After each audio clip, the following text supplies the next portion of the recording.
So here in Sepang, we've had the Yoni Hernandez. You remember, we've had the Yoni Hernandez to test because we had no other options. So we said, okay, let's take this Colombian rider to see what he's able to do on a vibe. But I remember the result was really bad. On the Yamaha, Yoni was a little bit heavy and anyway, halftime was really bad. And we said, there's no way we do the full season with him as a substitute. And I remember I have talking to you, and then you ended up with this talk. Hey, why not trying Hafizh? There is a possibility, and you admit, you agree, you say yes, why not? And then we took him to good it up.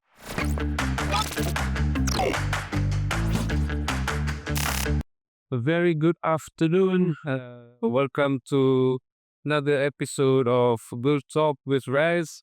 I'm here today with an individual that had a bit of a relationship with Malaysian talent in MotoGP, and as you can all recall, with Hafizh Syahrin. And who is that? Unfortunately, it's not Hervé Poncharan, but a more better-looking guy. His name is Nicolas Goyon. Thank you. Thanks to fix. Yeah, good, thank you. Okay. So what have you been doing during the winter? Well, we've been busy like pretty much every year. As most of you guys know, we've been switching course. We're gonna ride for KTM this year. So we used to be Gas last year. So it's basically a rebranding, and the bike are exactly the same at the KTM bike, but basically KTM used our team the last 2 years to promote and to develop this great Gas brand that is part of the Pure Mobility group. So this was in the last 2 years, but from this year they want to focus on their main brand, which is KTM. So they want us to ride as a KTM friend, and moreover, we have this year in our team. We have 2 top riders, and one of the idea of the management of our Pure Mobility management was to look like only one big team with 4 bikes, 4 factory riders, and they really wanted us to ride under the same colors at the factory. So we're gonna have 4 bikes looking like pretty much exactly the same, so that from outside is really easy to identify the KTM brand, and everyone inside this brand, they have the same bike and the same characteristic of the bike. So this is the main thing, and this is their message through these two take. Yeah, well, for sure, you've been busy. Congratulations. The launch was it last week was really nice. And to me, when you had our support, that was the intention to at least have a chance and to be competitive, and it's an extension of effectivity. So what you guys, what PM Mobility is doing is fantastic. Yeah, exactly. This was our target anyway. When we switched to KTM in 19, one of our negative points with Yamaha at this time, we were clearly a satellite team, an ICT. You know what I mean with Yamaha. We were clearly identified as a satellite team, so customer team, exactly. No way to have new parts apart from the contract, and there was no chance to have some improvement on the bike all through the season, because the contract was signed like this, and the contract was a customer contract, and we felt at this time in 18 we felt this a little bit room. We had 2 fantastic riders. Was you had in your team. We did an unbelievable season with Pol and Augusto. Most of the time we were in front of the, let's say, factory riders, and we felt that we deserved some improvement at this time, some development parts, and it never happened. So from that time, we say, okay, at the moment with Yamaha, there's no way that with that we have some real factory bike. So this was one of the points why we decided to change brand and to join KTM. And at the beginning with KTM, that was the idea, but it was difficult to achieve this result. For them, it was something new to have the satellite team, and they were developing and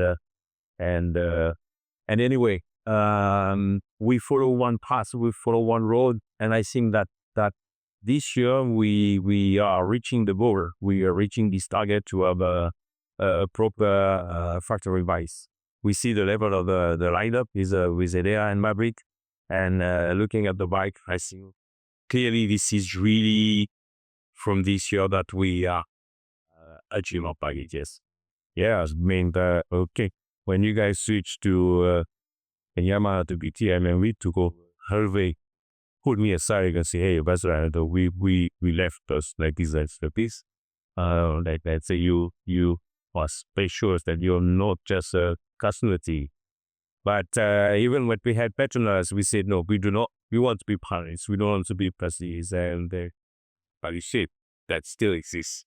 But I think they are, I don't know, looking at Prima, it looks like they have woken up after losing 1 year without a satellite team.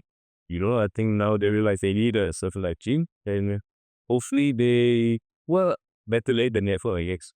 Yeah, I said they learn, they probably learn from their mistake, but they completely change their mentality. Yeah, from our period, from your period, because I see that this time they just believe that only one factory team would be enough. So they didn't really care about having a satellite team, and I think this was clearly the situation with us, and you proved. I mean, your team was a high-level team, and you did some fantastic things with Morbidelli and with Quartararo. You did unbelievable things, but still, even so, we're still considered being a satellite team. And I mean, the history we saw where they ended up. So they didn't really treat well the satellite team. So finally, they ended up with no satellite team. And I think they realized the importance of having 4 bikes on grid instead of only 2 bikes. And they really suffer for this situation, especially last year. So I think this last year helped us to change their mentality. And from this year, it really looks like they're going to be in the same rate as we are with KTM. They're going to treat their satellite team as a proper factory team. And they completely change their mentality. But you see, from our time, going through your time, your period, just now they realize this. I don't want to say delay, but they lost a lot of years. They probably have lost some title. They lost some riders. Anyway, this is that's their history, but now they realize, and now they are 4 bikes. 4 factory mastery. Yes. But you think that it's important for the factory team to treat the satellite team as harness or an extension of the factory? We did that with the Aprilia. You also had a problem the first year because the first time having a satellite team. Yeah, so as it's a story, it's some story. Yeah, it's actually. But now, where you guys have established where they know how to manage you guys as a satellite team, it's more about riders now. If you have a satellite team, but you have a rider that couldn't really contribute to the improvement of the bike, is also no point. For example, like Fabio keep on Colorado, they will say, yeah, the satellite team is so good because, the riders do not give you valuable data. First time. Yeah. And what I noticed that you guys, especially this year, you have completely changed the whole strategy of not taking young riders anymore. Okay, maybe like we said earlier that there's not good enough riders from Mobile 2 for you to take and have confidence. But before you had Remy. Now you completely turn around and take 2 of the most exciting riders with Maverick and Elliott. I mean, that is a good move, I think. Yeah, for sure, it's a good move, but yeah, clearly, I think the target is still to, I mean, for the satellite team is still to discover some young talents. But the reality is that last year, and as you said in Moto2, they were for KTM. We didn't identify good rookies and good talent. So instead of taking one young guy and doing basically nothing with him, we decided not to take a rookie and to focus on some experienced riders. So yeah, this is why we've had this break hire, and clearly having 4 top riders, we push each other, and we push, and I mean, inside the team, the regulation will be unbelievable, and they will push to the top. So this is a new strategy. Let's see how it's going this year. But I really hope that having top 4 riders will help the factory to reach the top level. Do you see the team going back to a strategy of having 2 rookies that you did? What particularly if? Yeah, no, but as you said, we've also experienced this year having two rookies. You mentioned this year with Raul and Rini, and I mean on paper it was supposed to be one good year. But at this paper, as I said to you, yeah, exactly. Yeah, we received 2 really unbelievable talents. But first, the level of the bike was not the same as it is now, so it was quite difficult. And for sure, having 2 rookies in the same team makes everything a little bit more complicated. We know in the team, each rider, they don't help each other. But I mean, when you're a rookie, you look at what the other guys are doing, and this is helping yourself to develop your performance. And with 2 rookie, and this is also something that Pedro admits, that he won't have 2 rookie anymore in the same team, but this is not helping the performance. I think the right level is in a satellite team like us, is to have 1 experienced rider, 1 top rider, and eventually 1 rookie. If we think that there is 1 talent in the group, then why not taking him and try to bring him to the top, like we did with Pedro last year. We saw that having 1 strong talent, the guy, he reached the top position straight away. It happened with us with when we were Yamaha with Zarco, with you with Quartararo. When you have a talent, it's a talent. But having 2 rookie in the same team is not the nice recipe. Yeah, the best combination would have experience and rookie to teach him to bring it to the top. Yes, the Well, before we talk more about the upcoming season as your rivals, maybe a lot of Malaysian fans especially, they know about tech tools. Okay, you said you wanted tech for good tech. Okay, and they know that you guys have been in the paddock for the longest time. Yesterday we had Lucho as our guest, and I said that he's as old as the MotoGP furniture, and then he corrected me. No, Ferrari is yes, exactly. We are the oldest riders still in the paddock. Yes. How many years that you guys have been? We switched to MotoGP in 2001. So from 2001 to now is about the past 5 years, 25 years, MotoGP, yes. And by the GP as a whole is the company's been created in 89. So see, that a long time ago. So yeah, but even in MotoGP, I mean, in the paddock, yes, we were here for a long time, but in MotoGP, 25 years, yeah, this is the oldest independent team from the whole MotoGP. And you start off, and you said as that. Yeah, I gradually started in 2003 as a data guy. I joined the team this year. It's a Rota Oscar. Yeah, well, I joined the team when the MotoGP. It was the first year of 4-stroke MotoGP. I don't know if you remember in 2022, it was a mix of 4-stroke and 2-stroke, 500 together with 1000cc. And from 2003, was the first year, full 1000cc 4-stroke. And this was let's say the MotoGP area. And I joined the team at this edition. Yeah, as a data guy. And how old were you then? Well, I was 24 years old. I was a young guy dreaming about MotoGP and watching MotoGP on TV and dreaming of one day joining one of these beautiful team, and it happened in 2003. Who was your first rider? It was Alex Barros. I don't know if you remember this Brazilian guy. In 2002, he switched through the season for stroke in Honda, and he did an unbelievable result. So everybody saw him like the next Valentino Rossi. So Yamaha signed a contract, a 2 years contract with him for 2003 and 4.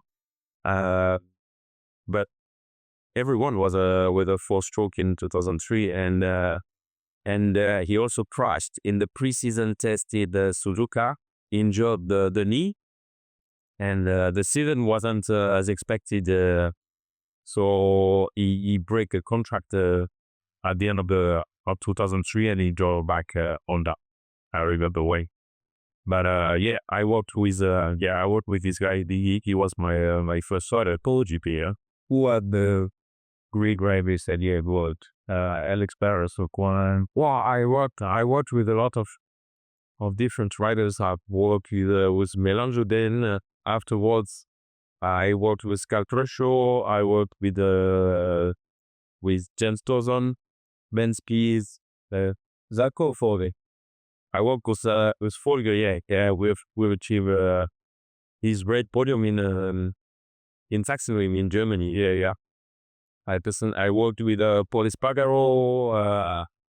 I worked with Vedi, and I worked with Hafizh Syahrin. Yeah, that's the thing. As in 18, I see you coming. Yes, I worked with 18 Hafizh. I think that was the first time we actually met. Yes. When Hafizh joined, and that's why we want to hear from you, from your experience. That has never been asked before. What's it like to work with an Asian migrant? And I wonder the audience to really understand. You are the only one that has worked with our first Malaysian MotoGP migrant. I can remember how it was all day. It was actually done here with Hervé. Exactly. Yes, I remember everything. Yeah, I remember you're in 17. So as we said, we've had this great show with Yamaha, with Darko, Folger, and we did an unbelievable season. I remember especially the test here. Zapko and Folger, they did a race simulation. They did unbelievable lap time. We couldn't believe ourselves. Then we moved to Australia, and in Australia, Folger also did a race simulation. Unbelievable lap time. For us. Whoa, where are these guys coming from? And so the beginning of the season was crazy, but unfortunately, Folger had the strange problems, and we see that sickness, yes, and he decided to, he put a break in the season, up through the season, and he didn't finish the season, and he promised us that from 18 he would be fully fit, and he had a 2 years contract at this time, and he promised us that he would come back fully fit for 18 seasons. So we said, okay, let's give him a break and let's see what happened. And I remember really well in January of 18, then he called us. So we were supposed to go to prepare on tests, and we prepared the season like a fair. We're gonna have this another great season. But he called us in January, say, okay guys, I'm really sorry, but I don't feel I'm able to do, and I can't do it. But you have to understand that in MotoGP, January is super late. All the contracts are signed more or less 1 year in advance, maximum 6 months in advance to prepare. So a few days before the opening of the season, it's like an earthquake. You don't know what's going to happen. You have no rider, you have nothing. So I remember meeting Yanis. What are we going to do? We lost a rider a few days before the opening of the season. So here in Sepang, we've had Yoni Hernandez. You remember, we've had Yoni Hernandez to test because we had no other options. So we said, okay, let's take this Colombian rider to see what he's able to do on a vibe. But I remember the result was really bad. On the Yamaha, Yoni was a little bit heavy and anyway, halftime was really bad. And we said, there's no way we do the full season with him as a substitute. And I remember I have talking to you, and then you ended up with this talk. Hey, why not trying Hafizh? There is a possibility, and you admit, you agree, you say yes, why not? And then we took him to Buriram. We had this test in Buriram. We say, okay, one Malaysian rider, why not? And we put him on our bike in Buriram for this time test. I get goosebumps. Yeah, no. And we say, anyway, we have nothing to lose. Let's see what happened with Yoni Hernandez. The test was really bad. And let's see Buriram. And whoa, unbelievable what he did. Okay. It is a really good test. For the first time on the bike, quite fast. And I remember some funny stories like in the last day, he found Cal Crutchlow on track, and Cal shut the throttle and say, okay, come on, follow me, because at this time Lorenzo was on Ducati, and he was doing really bad at this time. At this test, he was doing bad, and Crutchlow took Chanel and he put him for one lap, and we ended up the test in front of Lorenzo.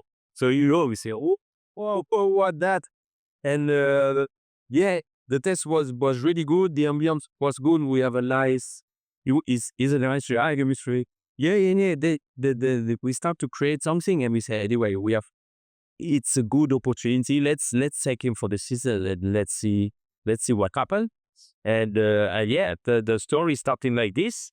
And to be fair, we did quite a good season with this Yamaha. This time we sometimes finish inside top 10, and for the first time, and without any preparation, without any full preseason test, it was a good surprise. A really good season with the Yamaha. Also, you adapts quite well to this Yamaha bike. At this time, the Yamaha was, let's say, easier to ride compared to now. And but what the beginning of the story, really good year. Funny guy, good atmosphere in the team. Not always easy, but even in the bad moment, he was there. He was funny with us, and he gave the whole thing. So for the team to see that your rider is giving his all, this is always a good reward.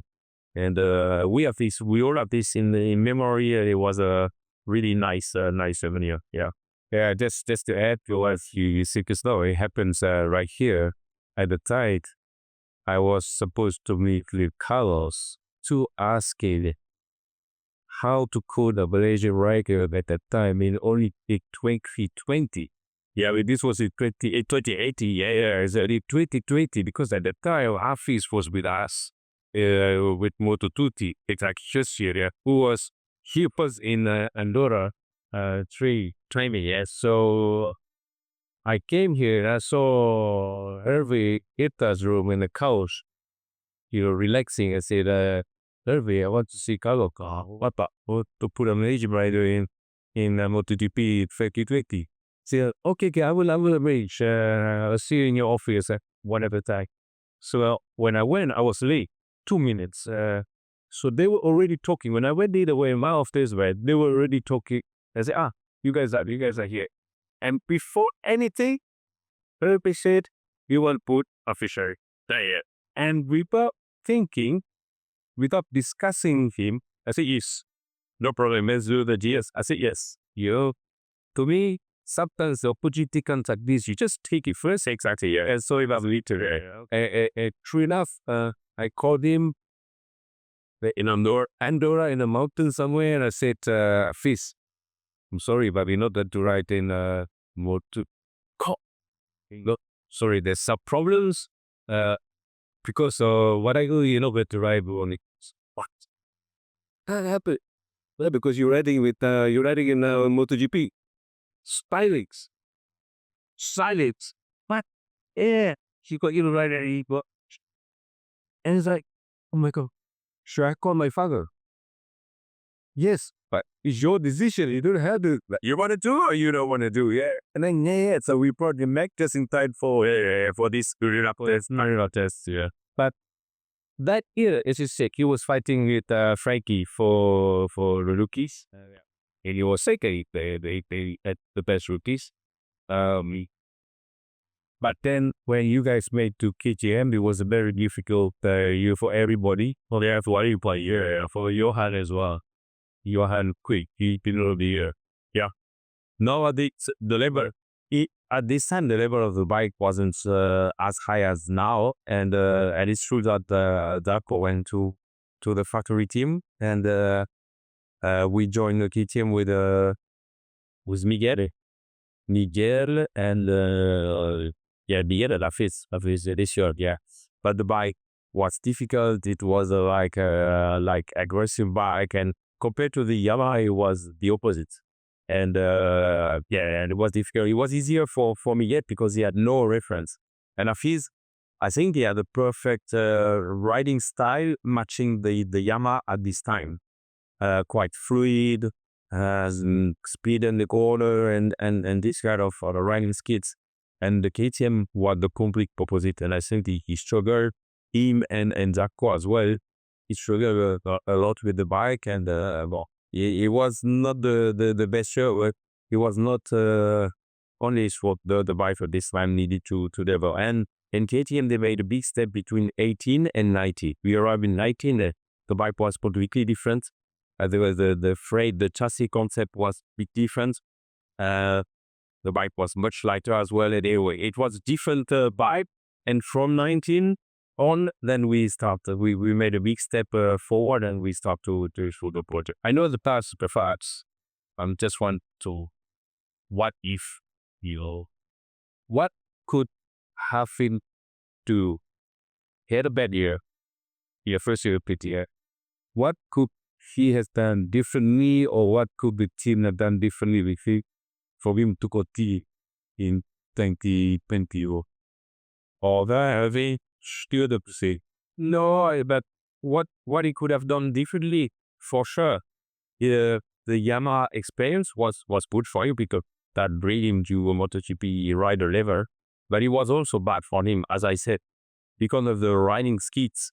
The skills you need to be fast on the KTM is completely different skills compared to Yamaha. And I know quite well because just before having a folder and a challenge, then I worked with Pol and Pol is this kind of rider, aggressive rider. And his natural style didn't match at all the Yamaha style.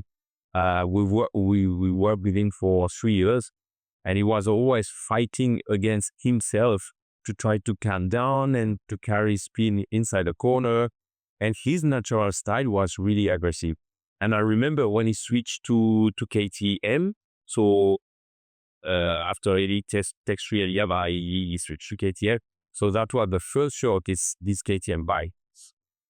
And I remember a big smile on his face. He was not so fast at this time, but the bike just completely matched his riding style. And he was enjoying a lot of this bike, really aggressive, a lot of movements. And I think he's part of the history of his bike because his natural style matched completely the KTM. So this is also something, you have it inside of yourself or not. And Hafizh, he had the Yamaha side and he converts it into KTM at this time was quite difficult. Maybe he didn't read the bike at the right moment. I think the bike right now is much more calm, and we try, like the Ducati was in the past. I don't know if you remember, the Ducati had a strong engine, really strong engine, but there were no way inside the corner. The bike was not fast inside the corner, so only a strong engine. And now the bike is made for every rider and every kind of style. And this is what if you want to fight for a title, this is what you need to achieve. And this is our target, clearly with the KTM. We try to calm the bike down and we try to have a fast bike for every ride. So I'm sure if Hafizh would come back on this bike, for sure it would be performing much more than what he did late. Moving forward, before we get to the year that you had two, the year before you had Raul and maybe you had Pol as. Oh no! This year before we had Miguel and Tech3. If I remember well, yes, okay, well, exactly, yes. We had that year. We also, that was Miguel's second year, exactly. Yes, which came from Vicasi and Petrucci, yes. Also, some good results. Yeah. Yeah, it was in 2020, and so I said earlier on that the bike changed a lot from 90 to 20. Bike started to be a little bit better, and this was also this special year, with the COVID. We did many times 2 races on the circuit. This time also Michelin brought different tire, and we found out that one of the front tire was perfectly matching our KTM bike. And Miguel, especially to benefit of this front tire and this package, and he achieved 2 wins this year. He won it. He won his Spielberg, and he won it Portimao. First year at Portimao, that was his home race. It's a quite complex circuit, difficult to understand, difficult to learn, but obviously that was his home race. He knew the circuit before. So I think he had a small advantage at this time. And anyway, he won 2 races under dry conditions. So yeah, that was a good year. And Nico, on the contrary, coming from the Ducati, that was already the fastest bike. He struggled a little bit to adapt with this KTM. That was still a little bit specific. And he struggled a bit to adapt, and unfortunately he only did one year with us, and follow a different for even what a plus.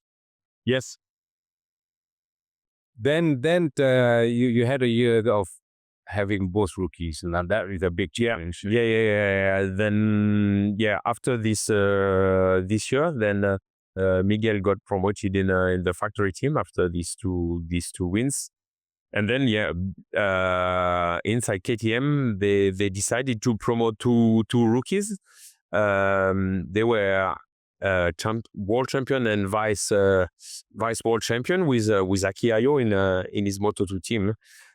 Two talents been promoted in MotoGP, but with watching the past, it was for sure not the best year, and it wasn't easy.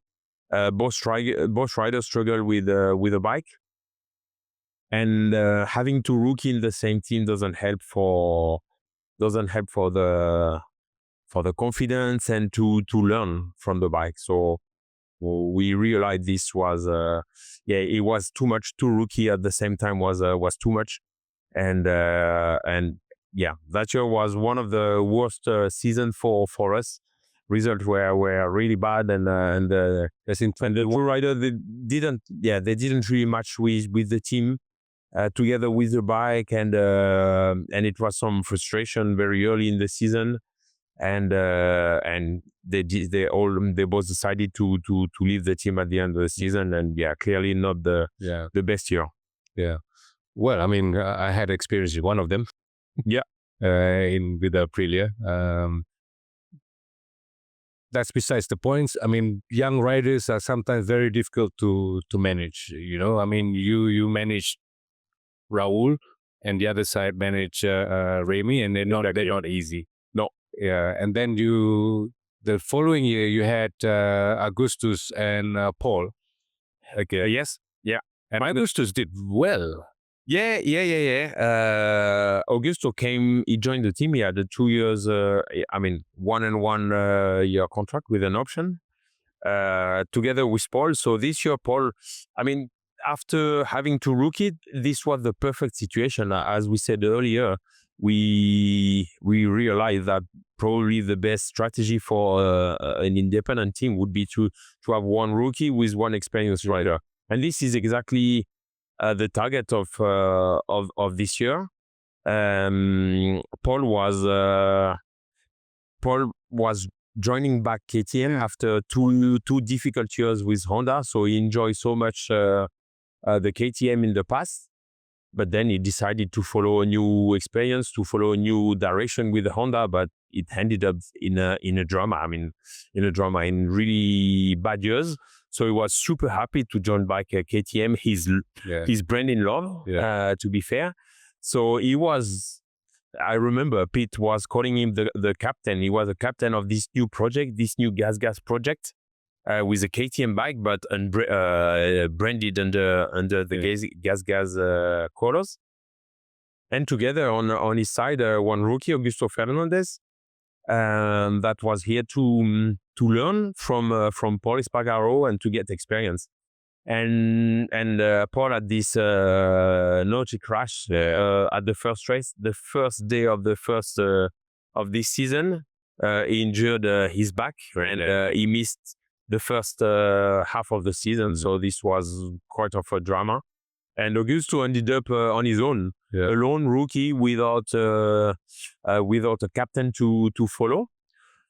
But in the end, he did well. We focused on the data from factory team, and he had no pressure. He learned from the bike. He learned step by step. He did this highlight of this season in Le Mans, where he ended up in fourth position, a few seconds behind the winner. So yeah, at this moment we had great hopes, and we say, okay, this guy is doing really good, and everything was nice. But for some reason, he didn't really step up in the second half of the season first. But overall, good season. But especially in the second year, he didn't achieve the result we were hoping last year. With Pedro. With Pedro, yes. More pressure, maybe? Because Pedro just came in and it's really difficult to know, even after 1 year. I mean, looking back last year, it's still difficult. The bike was also different. We've had this carbon frame. It was supposed to be faster. Everyone else was a little bit faster, but especially we think it's still on the balance, but it was not easy for him to admit that a rookie like Pedro Acosta, he joined the team. He was rookie, and I mean, he was there. He was the fastest guy. He ended the championship in the P6 position, just behind Brad Binder. But I mean, he was the fastest. He did a lot of mistakes, but without the mistake, he would have fight for the top 5 position clearly. So last year, I mean, when I watch it at home, every time you guys get close to the podium, you know, I text Hervé. I say, "Is this the year, Hervé?" He was like, never committed. You know, he said, "We'll see." You know.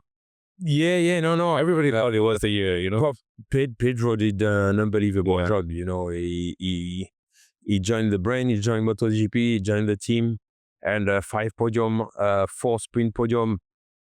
Yeah, it's an unbelievable season, especially after having this season with Augusto, where we knew for a rookie it's difficult to step in MotoGP. It's difficult with these new bikes. Now these bikes are complex bikes. You have a lot of different levers to use. The electronic is difficult, so we all know that for a rookie it's difficult. And Pedro arrived, and he was tough.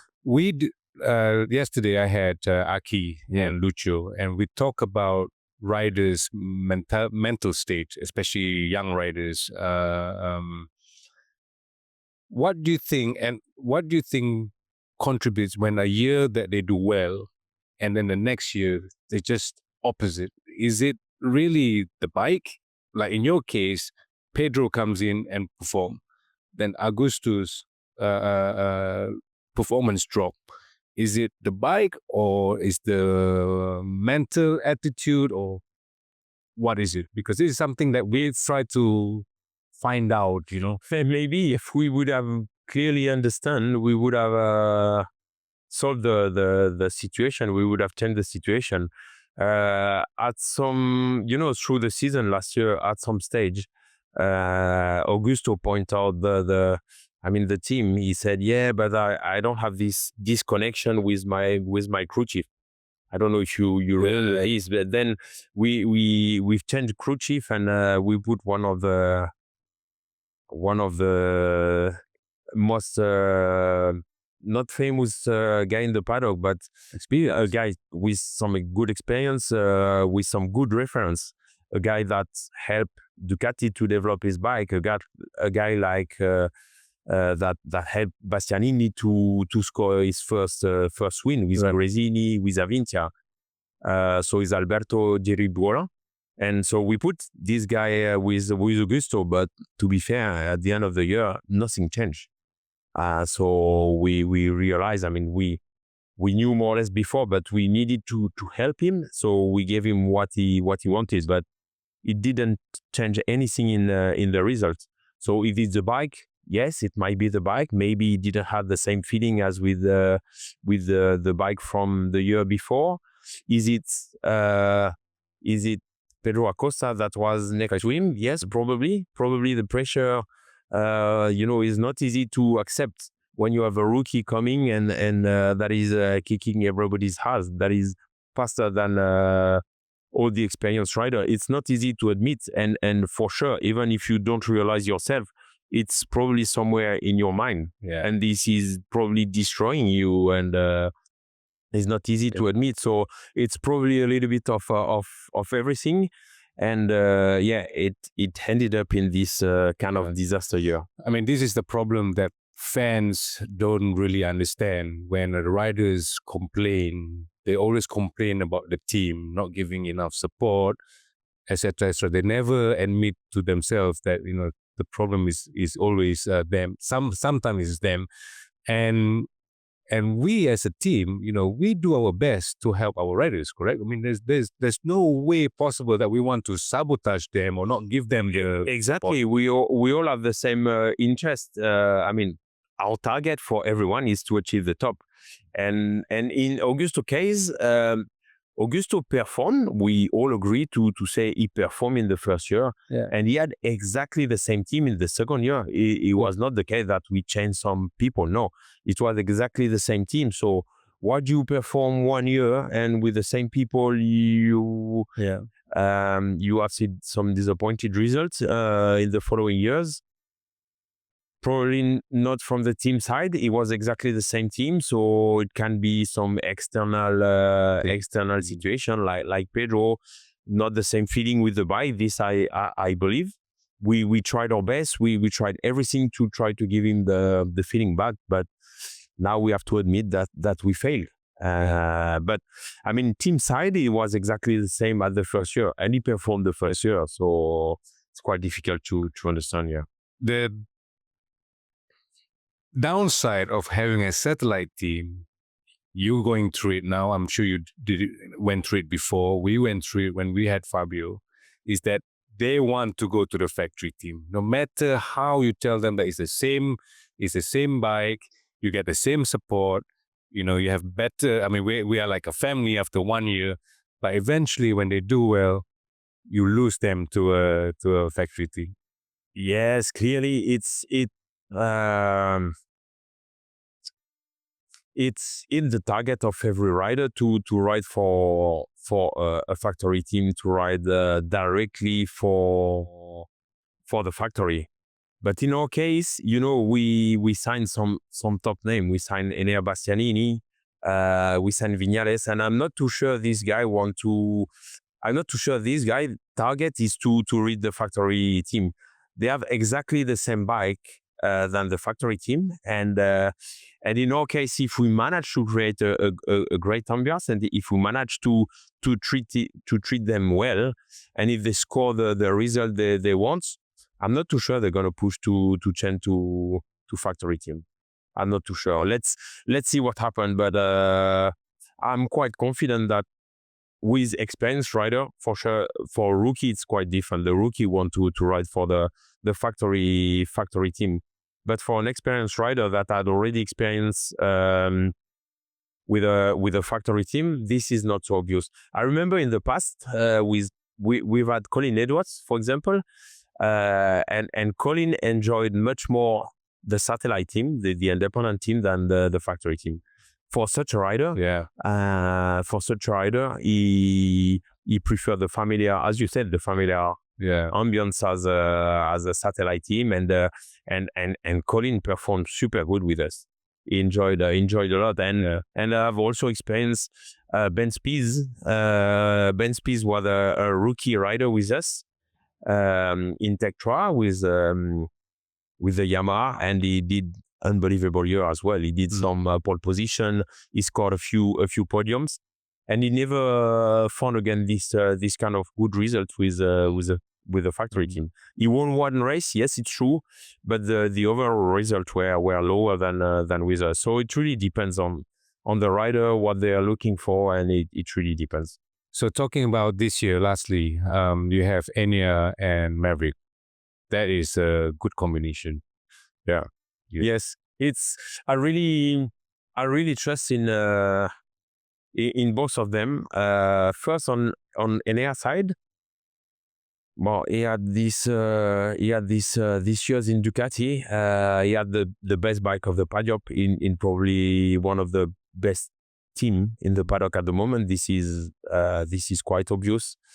But Enya wants a new challenge. He believes in the KTM, and especially is gonna work again, as I said earlier, with this crew chief, with Alberto J. Bola. Yeah. And when Enya started in MotoGP, he worked with this guy, and they had a special connection. You know, they had this kind of relationship that you don't really need to talk.